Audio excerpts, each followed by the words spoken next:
Convido você a ficar de pé para nós lermos a Bíblia. Abra sua Bíblia agora no Apocalipse, no capítulo 4. No livro do Apocalipse, no capítulo número 4. Nós vamos ler o capítulo 4 e o capítulo 5 do livro de Apocalipse. A palavra de Deus nos diz assim: Depois destas coisas olhei, e eis não somente uma porta aberta no céu, como também a primeira voz que ouvi como de trombeta ao falar comigo, dizendo: Sobe para aqui e te mostrarei o que deve acontecer depois destas coisas. Imediatamente eu me achei em espírito, e eis armado no céu um trono, e no trono alguém sentado. E esse que se acha assentado é semelhante no aspecto à pedra de jaspe e de sardônio, e ao redor do trono há um arco-íris semelhante no aspecto à esmeralda. Ao redor do trono há também 24 tronos, e assentados neles 24 anciãos vestidos de branco, em cujas cabeças estão coroas de ouro. Do trono saem relâmpagos, vozes e trovões, e diante do trono ardem 7 tochas de fogo, que são os 7 Espíritos de Deus. Há diante do trono um como que mar de vidro, semelhante ao cristal, e também no meio do trono e à volta do trono 4 seres viventes, cheios de olhos por diante e por detrás. O primeiro ser vivente é semelhante a leão, o segundo semelhante a novilho, o terceiro tem o rosto como de homem, e o quarto ser vivente é semelhante à águia quando está voando. E os 4 seres viventes, tendo cada um deles, respectivamente, 6 asas, estão cheios de olhos, e ao redor e por dentro. Não tem descanso, nem de dia, nem de noite, proclamando: Santo, Santo, Santo é o Senhor Deus, o Todo-Poderoso, aquele que era e que há de vir. Quando esses seres viventes derem glória, honra e ações de graça ao que se encontra sentado no trono, ao que vive pelos séculos dos séculos, os 24 anciãos prostrar-se-ão diante daquele que se encontra sentado no trono, o adorarão, o que vive pelos séculos dos séculos, e depositarão as suas coroas diante do trono, proclamando: Tu és digno, Senhor e Deus nosso, de receber a glória, a honra e o poder, porque todas as coisas tu criaste, sim, por causa da tua vontade, vieram a existir e foram criadas. Vi na mão direita daquele que estava sentado no trono um livro, escrito por dentro e por fora, de todo selado com 7 selos. Vi também um anjo forte que proclamava em grande voz: Quem é digno de abrir o livro e de desatar os selos? Ora, nem no céu, nem sobre a terra, nem debaixo da terra, ninguém podia abrir o livro, nem mesmo olhar para ele. E eu chorava muito, porque ninguém foi achado digno de abrir o livro, nem mesmo de olhar para ele. Todavia, um dos anciãos me disse: Não chores, eis que o leão da tribo de Judá, a raiz de Davi, venceu para abrir o livro e os seus 7 selos. Então vi no meio do trono e dos 4 seres viventes e entre os anciãos de pé um cordeiro, como tendo sido morto. Ele tinha 7 chifres, bem como 7 olhos, que são os 7 Espíritos de Deus, enviado por toda a terra. Veio, pois, e tomou o livro da mão direita daquele que estava sentado no trono. E quando tomou o livro, os 4 seres viventes e os 24 anciãos prostraram-se diante do cordeiro, tendo cada um deles uma harpa e taças de ouro, cheias de incenso, que são as orações dos santos, e entoavam um novo cântico, dizendo: Digno és de tomar o livro e de abrir-lhe os selos, porque foste morto e com teu sangue compraste para Deus os que procedem de toda a tribo, língua, povo e nação, e para o nosso Deus os constituíste reino e sacerdote, e reinarão sobre a terra. Vi e ouvi uma voz de muitos anjos ao redor do trono, dos seres viventes e dos anciãos, cujo número era de milhões e milhares de milhares, proclamando em grande voz: Digno é o Cordeiro que foi morto de receber o poder, a riqueza, a sabedoria e força e honra e glória e louvor. Então ouvi que toda criatura que há no céu e sobre a terra, debaixo da terra e sobre o mar, e tudo que neles há, estava dizendo: Aquele que está sentado no trono, e ao Cordeiro seja o louvor, e a honra e a glória, o domínio pelos séculos dos séculos. E os 4 seres viventes respondiam: Amém. Também os anciãos prostraram-se e adoraram. Amém. Senhor, nós te louvamos pela tua palavra e pelo que ela pode nos transmitir esta manhã. E o que queremos aqui é ouvir a voz do Senhor, falando ao nosso coração, revelando verdades que possam nos libertar de qualquer erro, de qualquer engano, de qualquer mentira. Que a tua palavra reine soberana sobre nossas vidas e que ela seja o alimento para nós esta manhã, fortalecendo a vida de cada um de nós em tua casa. Para isso eu entrego a minha vida em tuas mãos e peço pela unção do Espírito Santo, para que debaixo do poder de Deus a tua palavra seja ministrada aos nossos corações. Assim oramos em nome de Jesus. Amém. Graças a Deus. Podem sentar, queridos. Amados, este texto aqui no livro do Apocalipse, talvez seja um dos mais importantes textos da Bíblia, se é que a gente pode dar grau de importância aos textos da palavra de Deus.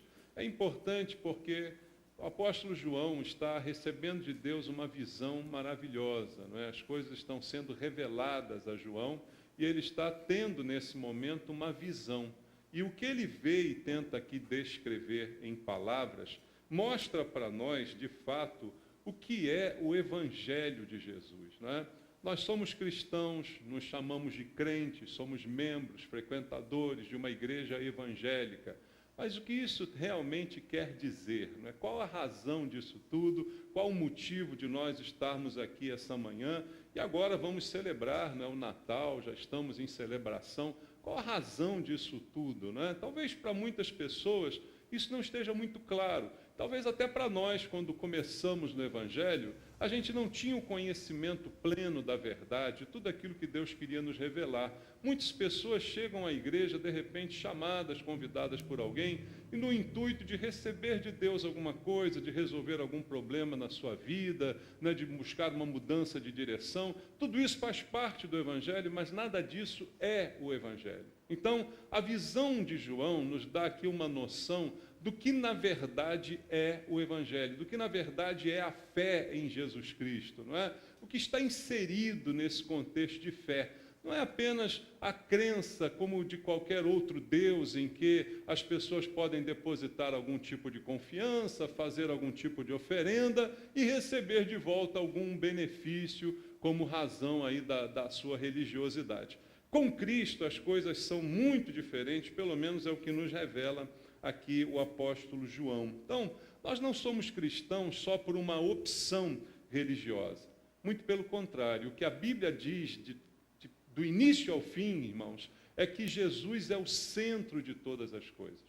Jesus é a razão de todas as coisas. Não é apenas o Filho de Deus, não é apenas o Salvador. Jesus é tudo, queridos. O que a Bíblia diz, mesmo no Antigo Testamento, é que tudo foi por causa dele. Ele estava no princípio com Deus, ele é o verbo de Deus, as coisas foram feitas por ele, por meio dele, como diz a palavra do Senhor. Então, toda a história da humanidade se resume em Jesus. Então, se temos alguma coisa para celebrar no Natal, é isso, queridos, é que nasceu o Senhor, o Salvador, aquele que é o centro de todas as coisas, para o qual todas as coisas vão convergir, não é? E a visão de João aqui nos mostra muito bem a grandeza de Jesus, não é?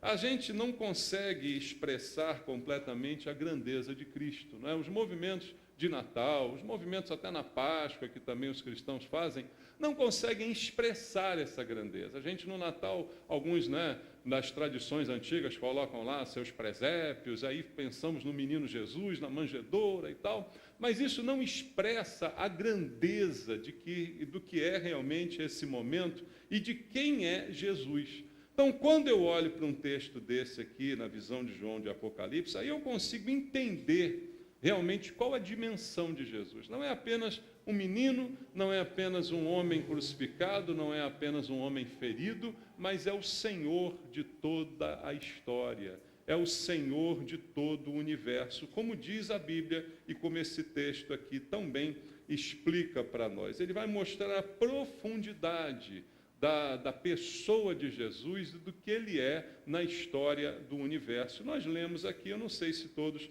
entenderam aquilo que lemos. Por isso, nós vamos explicar alguns pontos desse texto que vão trazer uma visão a respeito de Jesus melhor para os nossos dias. Primeira coisa a destacar, no capítulo 4, no versículo 2, está escrito assim: imediatamente eu me achei em espírito, é o início da visão de João, e eis armado no céu um trono, e no trono alguém sentado. A primeira visão de João, quando ele recebe de Deus essa revelação, é a visão de um trono, mas não de um trono vazio, um trono ocupado por alguém. Alguém está sentado no trono, mostrando para nós, irmãos, que Deus está governando.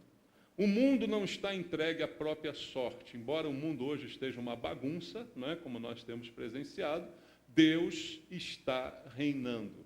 Talvez muitos possam até questionar, mas se Deus existe, por que tanta coisa ruim acontece?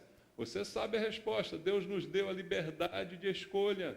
Essa liberdade de escolha é fundamental, mas é também a grande razão dos nossos problemas, irmãos. Mas Deus está reinando, o controle da história, o controle de tudo está nas mãos de Deus. E a visão de João começa mostrando isso. E ele vai ilustrando a glória que ele está vendo. No verso 3 ele diz: esse que se acha sentado é semelhante no aspecto à pedra de jaspe de sardônio, e ao redor do trono há um arco-íris semelhante no aspecto à esmeralda. Ele vê uma imagem maravilhosa, brilhante, que ele não consegue descrever propriamente com palavras, então ele usa exemplos de pedras preciosas que possam, de alguma forma, se assemelhar ao brilho e à glória que ele está presenciando. No verso 4, ele diz: ao redor do trono há também 24 tronos, e assentados neles 24 anciãos vestidos de branco, em cujas cabeças estão coroas de ouro. Veja a visão, Deus reinando, mas ao mesmo tempo 24 tronos ao redor. Qual o símbolo disso?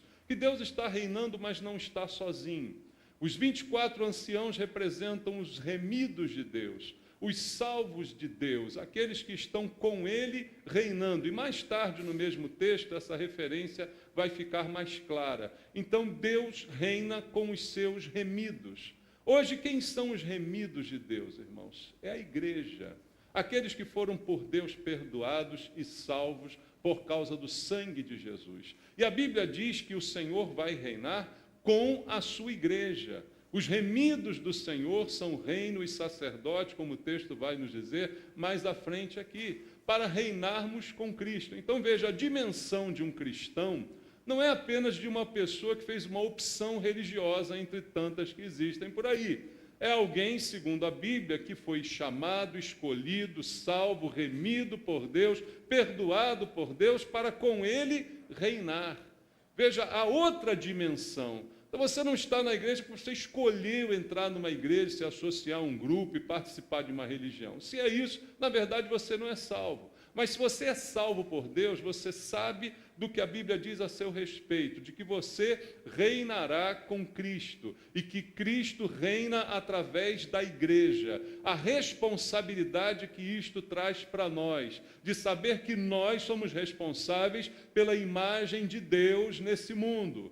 Ao olhar para um cristão, as pessoas deveriam ver Jesus, porque nos chamamos pelo nome de Cristo. Então isso traz muita responsabilidade para nós, que uma mera opção religiosa não traz essa responsabilidade. Mas essa posição em Cristo faz toda a diferença. Continua o texto dizendo que no verso 5, do trono saem relâmpagos, vozes, trovões, diante do trono ardem 7 tochas de fogo, que são os 7 Espíritos de Deus. Diante do trono, simbolizado pelo fogo, está a plenitude do Espírito de Deus.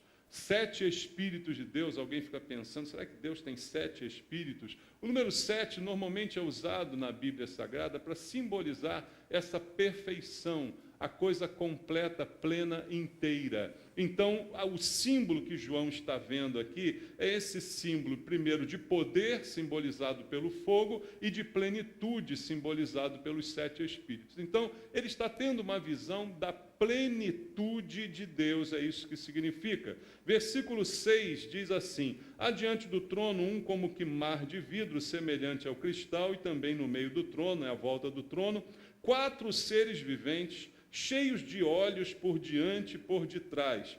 O primeiro ser vivente é semelhante a leão, o segundo semelhante a novilho, o terceiro tem o rosto como de homem, e o quarto ser vivente é semelhante à água quando está voando. No meio do trono e ao redor do trono, João vê 4 seres viventes, cada um com um aspecto diferente, rodeado de olhos por todos os lados. Olhando para essa visão e ouvindo essa descrição, a gente pode ficar até um pouco confuso com o que isso realmente quer dizer. Claro que tudo aqui há uma simbologia. João está apontando para um símbolo que nós podemos entender quando conhecemos a Bíblia por inteiro. Se você já fez algum estudo do Novo Testamento, você sabe que no Novo Testamento a história de Jesus é contada em 4 evangelhos. Alguém sabe disso? Tem crente aqui? Mateus, Marcos, Lucas, João. Glória a Deus. Todo mundo falou direitinho. Mateus, Marcos, Lucas e João. 4 evangelhos, 4 homens levantados e inspirados por Deus para contar a mesma história. A história é a mesma? Amém? A história é a mesma, mas sob o prisma, sob a visão de 4 homens diferentes. E cada um dos evangelhos, se você o estudar, você verá que apresenta, enfatiza um aspecto singular de Jesus. Jesus é Jesus no evangelho de Mateus, é Jesus no evangelho de Marcos, de João e de Lucas, mas com um aspecto mais importante sendo ressaltado por cada um desses evangelistas na vida de Jesus. Todos esses aspectos completando a pessoa de Jesus. Mateus apresenta Jesus como o rei dos judeus. O rei prometido, o Messias prometido ao povo judeu. Assim é a visão de Mateus a respeito de Jesus, e assim ele o apresenta, enfatizando no seu evangelho as passagens que mostram Jesus como esse cumprimento das Escrituras Sagradas, mostrando como o rei dos judeus. Já o evangelho de Marcos mostra um outro aspecto, é o mesmo Jesus, mas sob uma outra ótica, a ótica de servo. Jesus sendo o servo perfeito. Lá em Marcos 10, 45 está aquele versículo conhecido em que Jesus diz: o próprio Filho do Homem não veio para ser servido, mas para servir e dar a sua vida em resgate de muitos. Essa é a visão do Evangelho de Marcos. Um servo, alguém que veio para servir. Veja, ele ao mesmo tempo é rei, como diz Mateus, mas ao mesmo tempo é um rei que serve aos seus súditos, como diz o Evangelho de Marcos. Já o Evangelho de Lucas, o médico amado, assim identificado por Paulo, ele apresenta Jesus com o seu aspecto de homem, como um homem perfeito, como Deus e homem, as duas pessoas convivendo em uma só, em Jesus. O Filho do Homem é enfatizado no Evangelho segundo Lucas, mostrando Jesus como o homem perfeito que veio resgatar o primeiro homem imperfeito chamado Adão. Então, Jesus é apresentado no Evangelho de Lucas como o segundo Adão, agora um homem perfeito, sem defeito, mas que veio para mostrar também a sua divindade e a sua humanidade. É assim que Lucas apresenta Jesus. E João é um evangelho diferente dos outros 3. Apresenta o mesmo Jesus, conta a mesma história, mas enfatiza a divindade de Jesus. Mostra Jesus como Deus, já no primeiro versículo, quando ele diz: o verbo estava com Deus e o verbo era Deus no princípio. Mostrando a divindade de Jesus lá no princípio da criação. Então, João mostra um evangelho que apresenta o aspecto divino de Jesus, divino e humano, como diz Lucas, Senhor, como diz Mateus, rei e também ao mesmo tempo servo que veio dar a sua vida. Chegamos à visão de João e encontramos João se referindo a 4 seres viventes, cada um com uma semelhança. O primeiro semelhante ao leão, que te lembra o que o leão?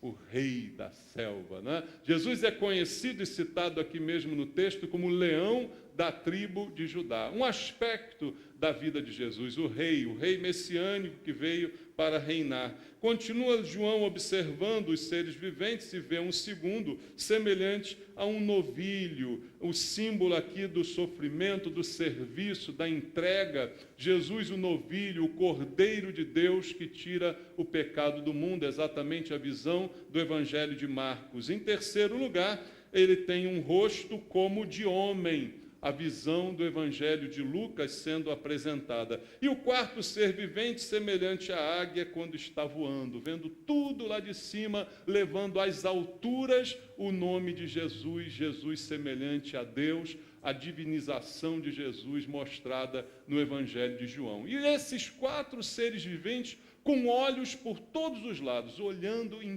todas as direções. O Evangelho de Jesus é pregado em todas as direções, a todas as criaturas. O Evangelho é o olho de Deus sobre as pessoas, porque as pessoas serão julgadas pela sua reação ao Evangelho. Aquelas que obedecerem ao Evangelho e aquelas que não obedecerem ao Evangelho, como diz a Bíblia Sagrada. Então, João está aqui tendo uma visão do Evangelho de Deus sendo anunciado a todas as criaturas, a plenitude do Evangelho de Cristo, mostrando Jesus em todos os seus aspectos, como os quatro evangelhos que estão na sua Bíblia. E no versículo 8 ele diz: os quatro seres viventes, tendo cada um deles, respectivamente, 6 asas, estão cheios de olhos ao redor e por dentro, e não têm descanso, nem de dia, nem de noite, proclamando o quê?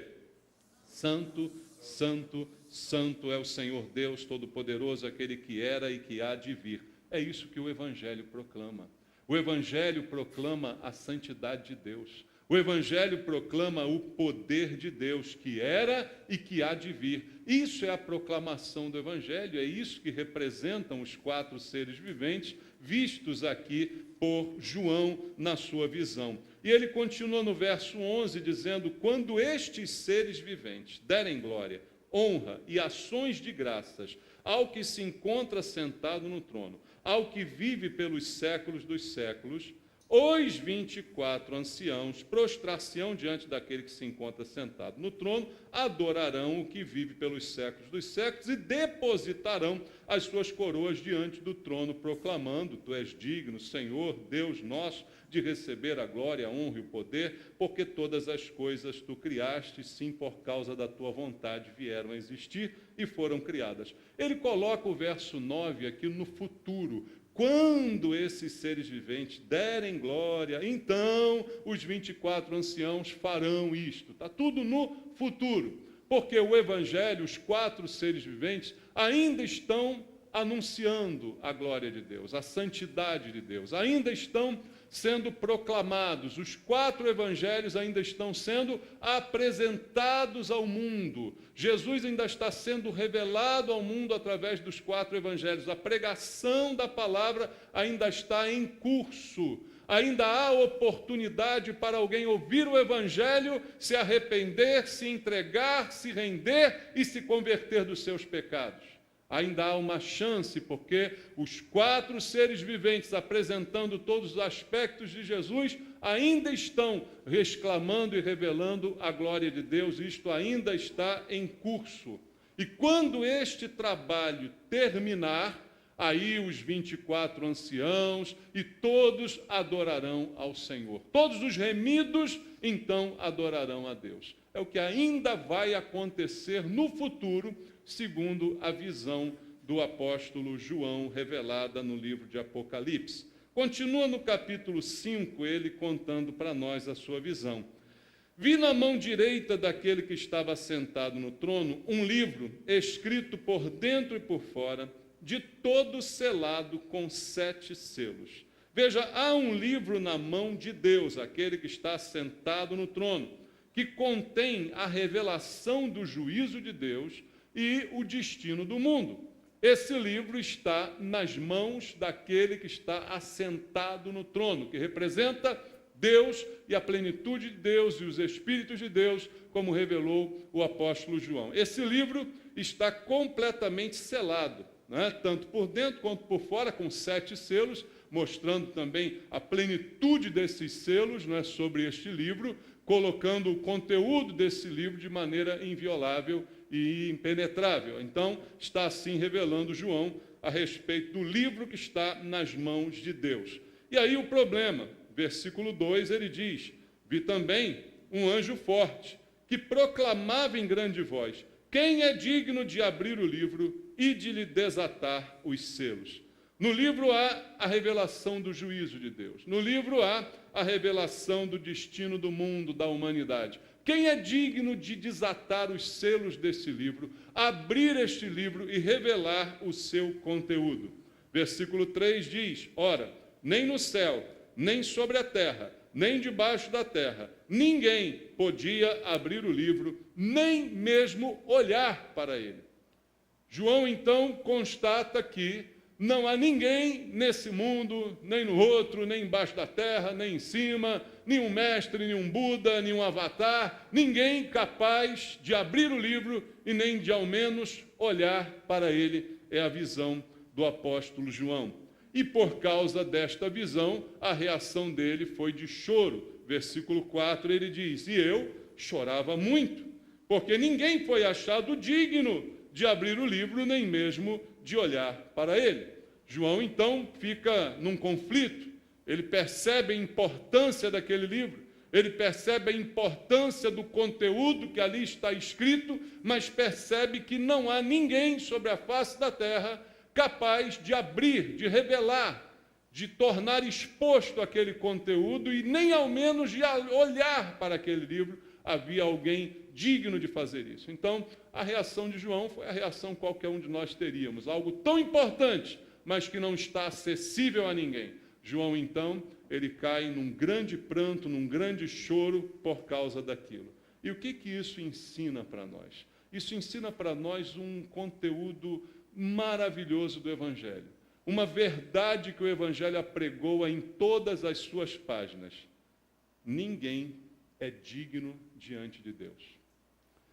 Diferente de qualquer outra religião, que diz que o homem pode se tornar digno através de algumas coisas que ele mesmo faça, seja de uma caridade, de uma boa obra, de algum investimento na religião. O homem pode purificar com meditação, pode purificar com boas ações, como todas as religiões apregoam. O cristianismo é a única que diz que o homem não é digno e que não há ninguém digno diante de Deus, e por mais que alguém faça alguma coisa ou se esforce por fazê-lo, isto não torna alguém digno. A lição de João neste texto: ninguém é merecedor de nada. Por isso, com Deus não se faz troca, porque para alguém trocar alguma coisa com alguém, é necessário que esta pessoa tenha algo que interesse a esta outra.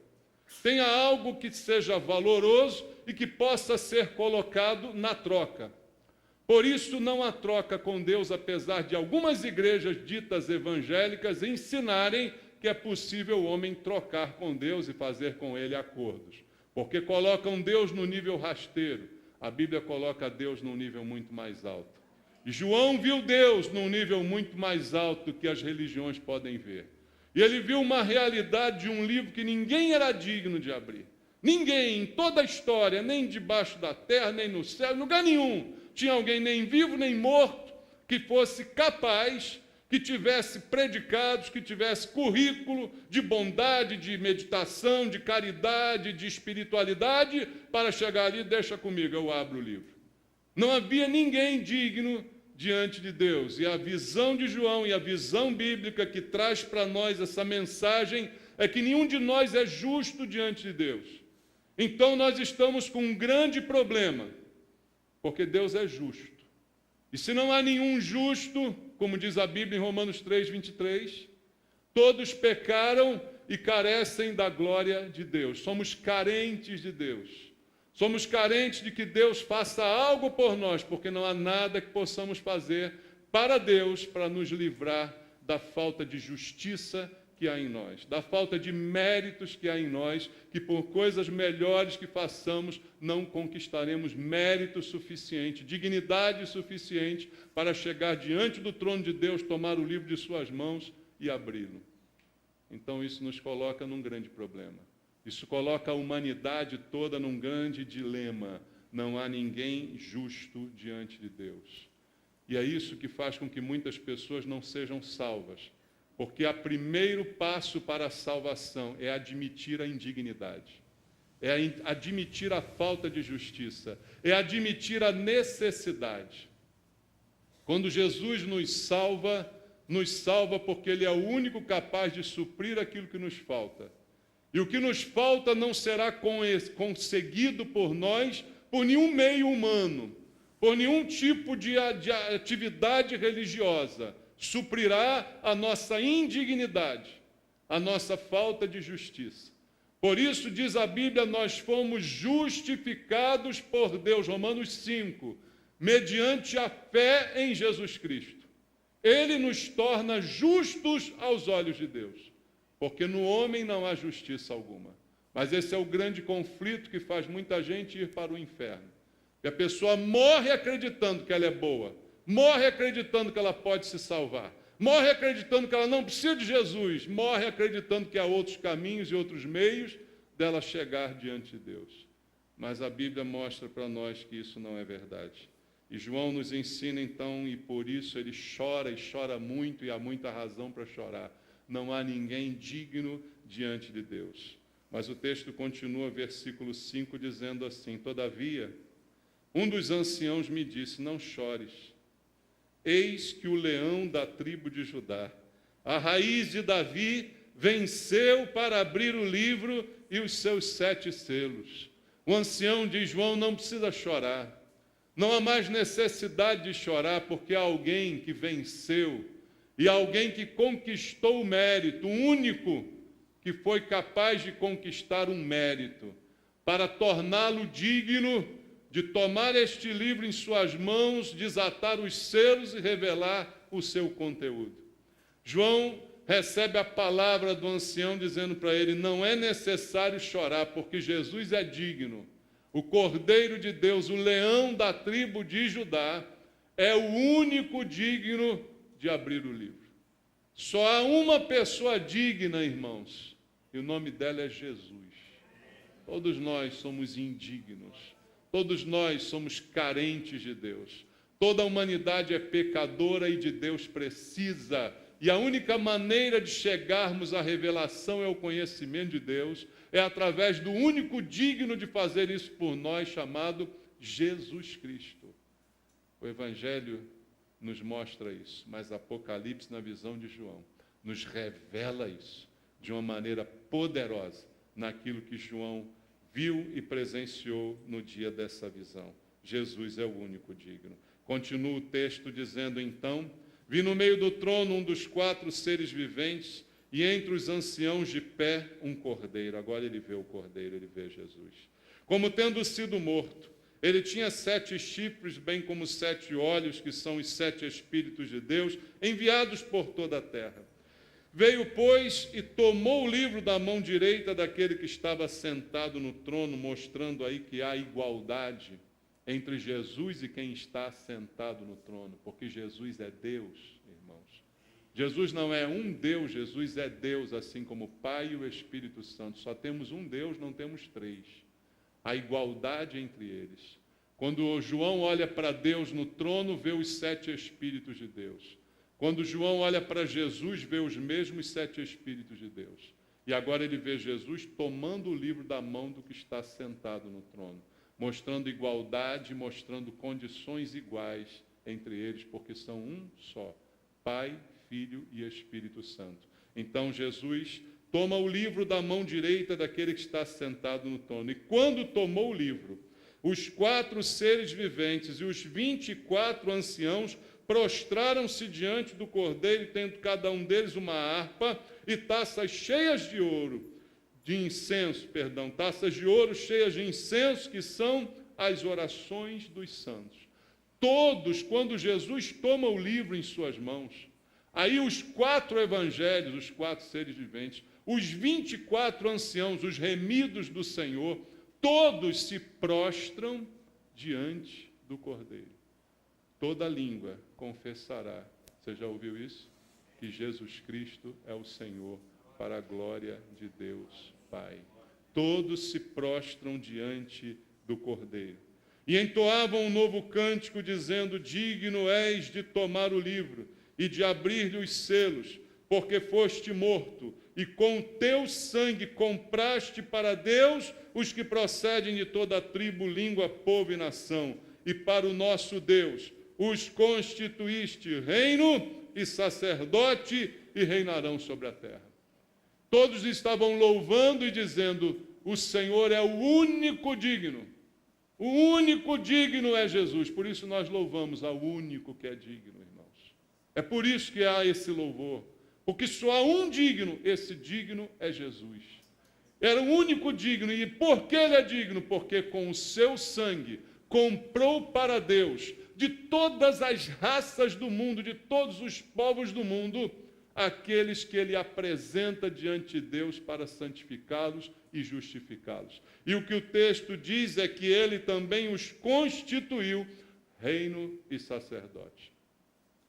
Então, sem nenhum ufanismo, sem nenhum triunfalismo, eu quero dizer para você que o crente verdadeiro que está aqui essa manhã, o crente lavado, remido pelo sangue de Cristo, que reconhece que não vale nada, mas que Jesus vale tudo, esse é rei e sacerdote junto com o Senhor, porque foi para isso que Deus te salvou, não apenas para te perdoar, mas para te constituir rei e sacerdote. Embora eu veja essa mensagem ser tão mal usada em outros lugares onde se fala de Jesus, achando que com isso a gente tem que viver igual o rei na terra, né?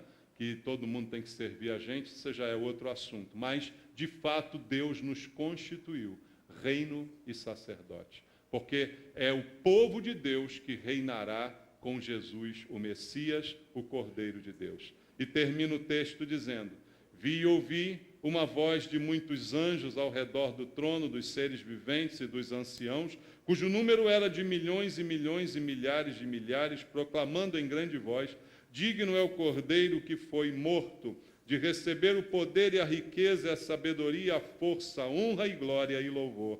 Então ouvi que toda criatura que há no céu e sobre a terra, debaixo da terra, sobre o mar, e tudo que neles há, estava dizendo: aquele que está sentado no trono e ao Cordeiro seja o louvor, a honra e a glória e o domínio pelos séculos dos séculos. E os 4 seres viventes respondiam amém, e também os anciãos prostraram-se e adoraram. Diz a Bíblia que o final da história é que todos vão reconhecer essa dignidade e vão adorá-lo e se prostrar diante dele. Alguns reconhecerão do inferno, para onde atiraram as suas próprias vidas. Outros reconhecerão diante do trono do Cordeiro, como está a visão de João. Os 24 anciãos, os seres viventes e todos os animais criados, adorando ao Senhor nesse dia. Essa é a história da humanidade, resumida em 2 capítulos da visão do apóstolo João, para mostrar para mim e para você que a gente tem muito mais a comemorar nesse Natal do que a gente imagina. Amém? A gente tem muito mais a celebrar com Jesus do que qualquer festa pode nos lembrar. Entenda o que Jesus fez por você. Entenda quem é Jesus e não aceite um Jesus menor do que esse. Amém? Que Deus te abençoe com a palavra. Eu quero orar com você. Louvado seja Deus. Louvado seja o Senhor nosso Deus. Você pode ficar de pé para nós orarmos? Pai, nós queremos essa manhã e sempre, em todo o culto da igreja, te glorificar, te dar glórias, que o Senhor seja reconhecido, honrado, louvado, porque Tu és o único digno de receber a nossa adoração e o nosso louvor.